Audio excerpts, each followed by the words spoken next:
Hey y'all. Hope you're having a good night. We're not going to talk about Dawn and Candace tonight, but we'll always be thinking about little Summer. I didn't know this man had died, and probably the rest of the world did, but I thought I'd talk about him. This is Rodney Alcala. He was that serial killer in the 60s and 70s, and but we're going to talk about we'll back up and kind of go from the beginning and go kind of briefly through his life. So he was born in San Antonio, Texas. And in 1951, his mom and dad decided they were going to move to Mexico. And they were in Mexico for about 3 years when his dad abandoned the family. And at that time, he was 11 years old. He had a brother and a sister. And his mother decided that she was going to pack them up and move to LA. So they did that in 1954. His mother was said to be a very loving mother and wanted her kids to have the best upbringing and education that they could have. She had him in private schools and gave him piano lessons and all of that. So when he turned 17, he joined the Army and was a clerk for the United States Army. And he did that until he had a nervous breakdown. And at that time, he went to see the psychiatrist, and they had diagnosed him with an antisocial disorder. And that was in 1964. And that's not really too hard to believe, is it?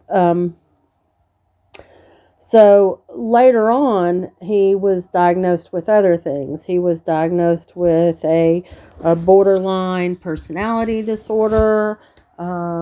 He exhibited sexual sadism, and he was diagnosed a psychopath.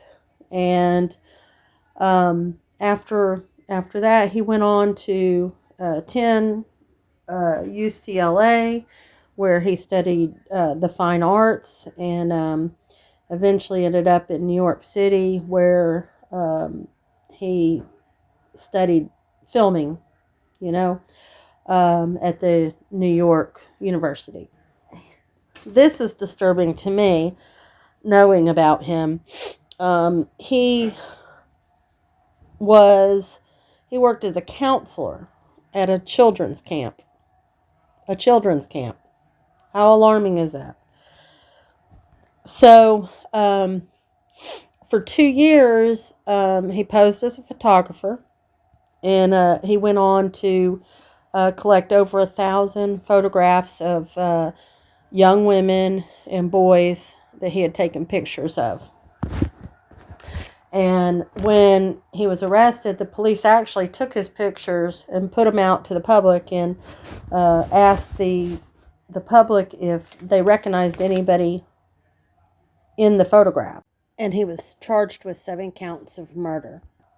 But he was said to have killed upwards of 130 people. This is a man who says that he really enjoyed killing. And he was very sick. He would rape, and he would choke his victims to the point where they would pass out. And then he would let them come back, and then he would do that over and over again. And it's just so sick and depraved. He had counts of battery, kidnapping, rape, giving drugs to a minor, 5 counts of first-degree murder. He even appeared on a dating game, and I'll show the clip to y'all after I get done talking to y'all. But look at this picture right here. Look at his eyes. I mean, does that not scream, I'm still crazy and I would still be doing this if I was out on the streets? I mean, there's no doubt. You know, he was 35 years old when he was arrested, and you know, this started in the 60s, and he was only 35 when he got caught, and that was in 1979. He would have went on to assault and kill how many people in that short of a time? He killed over an estimated 130 people. He is just the scum of the earth. He is a psychopath. He's a sadist. And, you know, here's the kicker. You know, they did give him the death penalty, but, you know, check this out. So I wanted to know how many people had been executed in California since 1979 when he was given the death penalty. 13 people. 13 people. And there are over 800 people waiting on death row.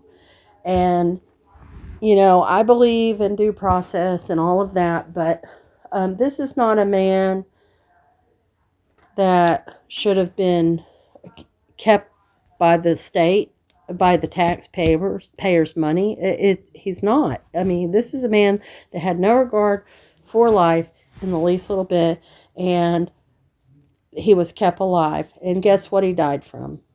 At the age of 77. Natural causes. That just bothers me. That just infuriates me, really. He was actually compared to Ted Bundy. Just think about how many people's lives that he destroyed. I'm going to play you two clips. One of him on the dating game, and the second one is going to be an interview from a survivor from him. She was 8 years old when he attacked her.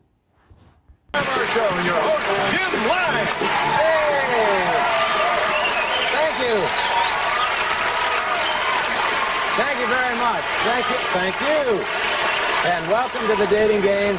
And we'll get right underway. It's time to meet our first three eligible bachelors for game number one. And here they are.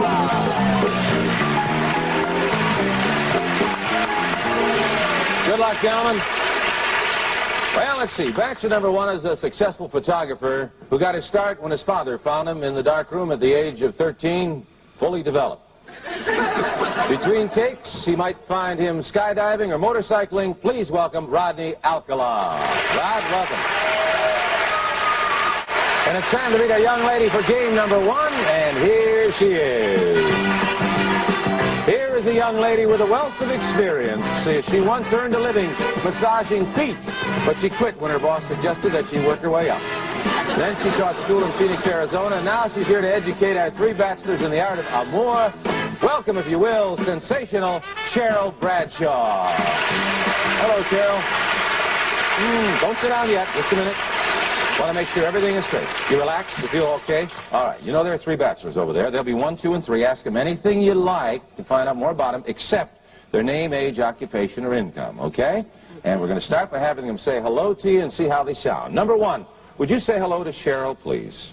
We're going to have a great time together, Cheryl. Okay, and here we go. Bachelor number one, Yes. what's your best time? The best time is at night, nighttime, Why do you say that? because that's the only time there is. The only time? What's wrong with morning, afternoon? Well, they're okay, but nighttime's when it really gets good. Then you're really ready. I'm a drama teacher, and I'm going to audition each of you for my private class. Bachelor number one. You're a dirty old man. Take it. Come on, over here.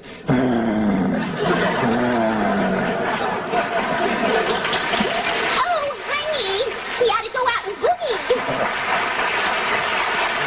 Really?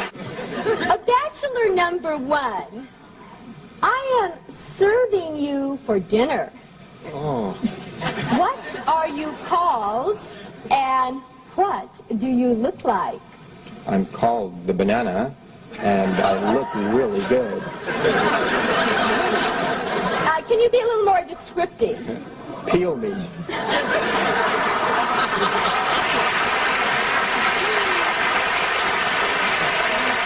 Later, Bachelor 1, later. Welcome back to the dating game, and Cheryl, we have reached the moment of truth, as we call it.